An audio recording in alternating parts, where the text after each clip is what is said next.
Bugungi darsimiz mavzusi bosh miya. Bugun sizlarni inson miyasi tabiatning qanday ajoyib mo'jizasi ekanligi bilan tanishtirib o'taman. Umuman nerv sistemasi inson organizmini boshqaruvchi sistema bo'lib, uning tafakkurini belgilab beradi. Ya'ni inson miyasi uning aqliy faoliyati, dunyoqarashi, fikrlashi va ongining fiziologik asosi hisoblanadi. Bir so'z bilan aytganda, organizmni tashqi muhit bilan aloqasini ta'minlaydi. Bosh miya kalla suyagining ichida joylashgan bo'lib, uning og'irligi katta odamda 1020-1970 grammgacha bo'ladi. Shunisi hayratlanarliki, insonning aqliy faoliyati uning o'lchamiga bog'liq emas. Misol uchun, buyuk kimyogar olim Dmitriy Ivanovich Mendeleyev bosh miyasining og'irligi 1571 gramm. Ivan Sergeyevich Turgenev bosh miyasining og'irligi esa 2012 gramm. Demak, insonning aqliy faoliyati uning massasiga emas, bosh miya postloq qismining nerv hujayralari xususiyatiga va uning yoshlikdan tarbiyasi, bilim olishi, mashq qilishiga bog'liq. Bosh miya ikki qismdan tashkil topgan. Miyaning stvol, ya'ni ustun qismi va bosh miyani o'rab turuvchi miya yarim sharlari. Miyaning stvol, ya'ni ustun qismi o'z ichiga uzunchoq miya, miya ko'prigi, o'rta miya, oraliq miya va miyachani oladi. Uzunchoq miya bosh miyaning eng pastki qismi bo'lib, yuqori tomondan miya ko'prigiga tutashadi. Uzunligi 3-3,5 cm bo'lib, og'irligi 7 gramm.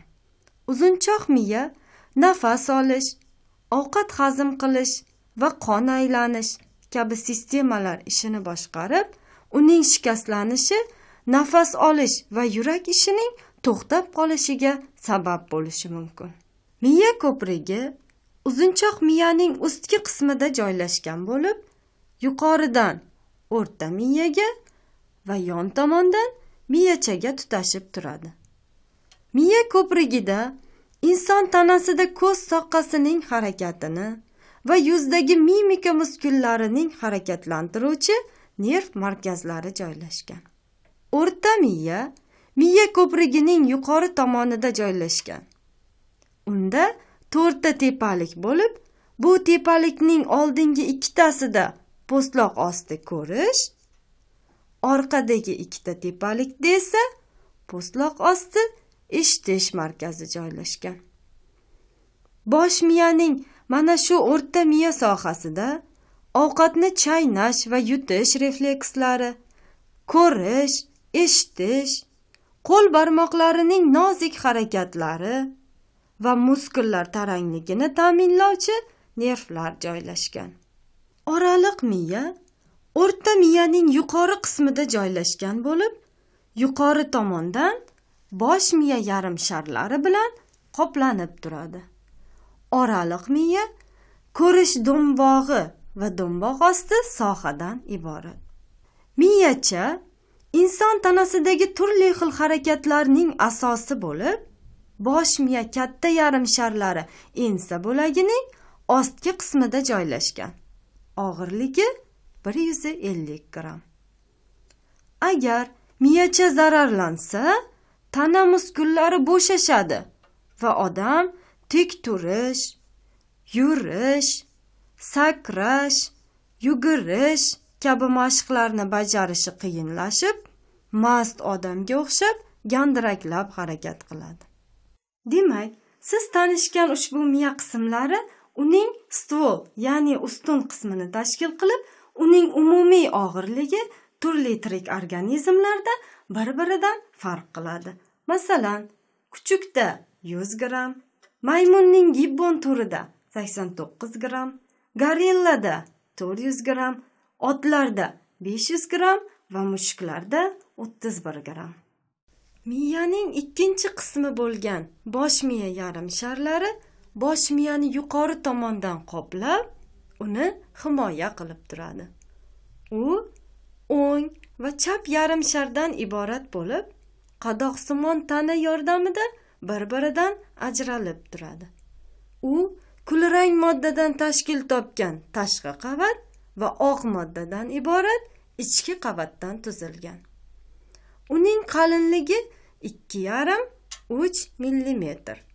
Po'stloq qavati tekis bo'lmasdan, xuddi yong'oq kabi juda ko'p burmalardan iborat. Miya po'stlog'ining bunday tuzilishi unda juda ko'p sonli nerv hujayralarining joylashuviga imkon beradi. Binobarin, miyaning po'stloq qismida 14–16 milliard atrofida nerv hujayralari mavjud. Qizig'i shundaki, miya po'stlog'i pushtalarining soni barcha odamlarda deyarli bir xil bo'lib, lekin ularning tuzilishi xuddi inson kaft chiziqlari singari xilma-xil bo'ladi.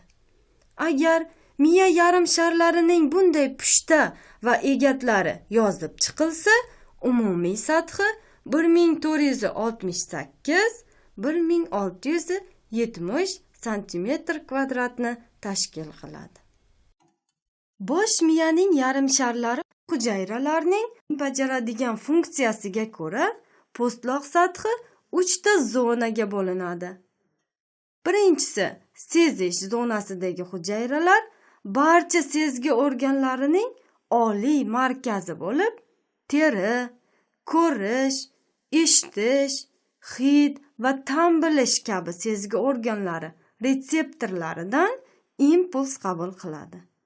Harakat zonasidagi hujayralar odam organizmidagi barcha muskul, suyak, pay va bo'g'imlarning oliy markazi hisoblanadi.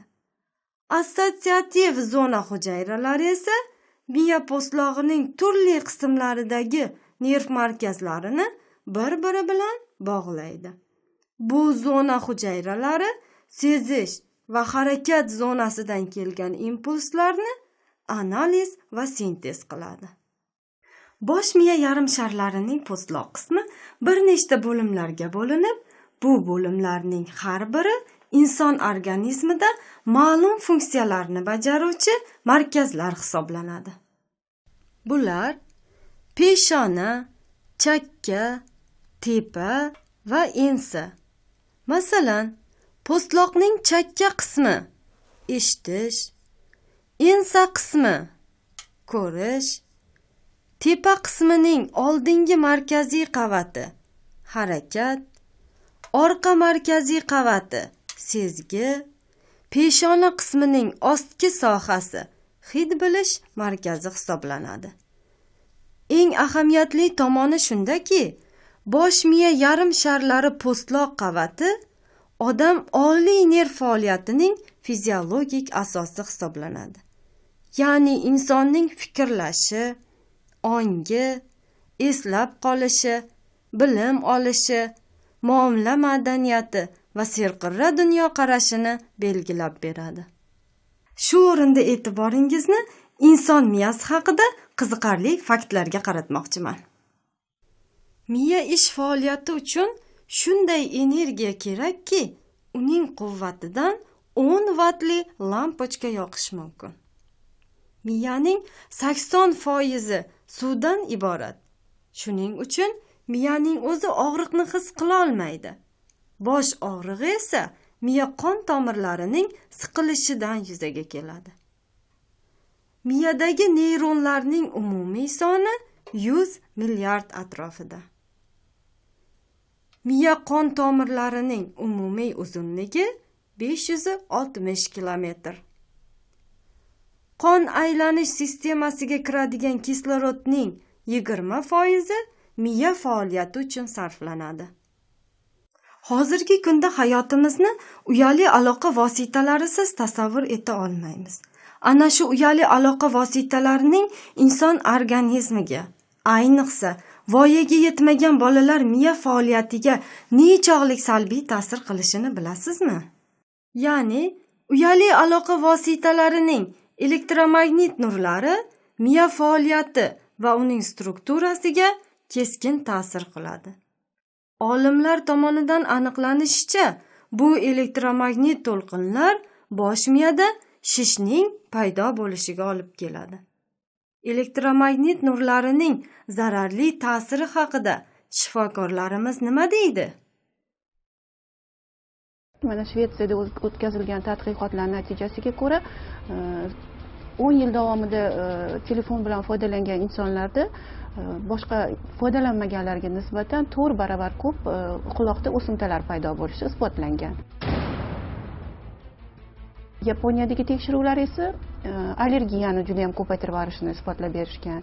Gollandiyadagi tekshiruvlar natijasiga ko'ra, ularning fikricha bu nafaqat hujayrani biokimik o'zgarishlarga olib keladi, balkim hujayrani o'zini asosi bo'lgan DNK strukturasini buzadi va organizm 80% suvdan iborat bo'lsa, suvning molekulalariga ta'sir qilib, uni strukturasini mutlaq buzishi mumkin. Bu esa albatta irsiy kasalliklarga ham olib kelishi ehtimolini bildiradi. Bugun siz odam tanasining asosiy bir bo'lagi hisoblangan bosh miya, uning tuzilishi va funksiyasi bilan tanishdingiz.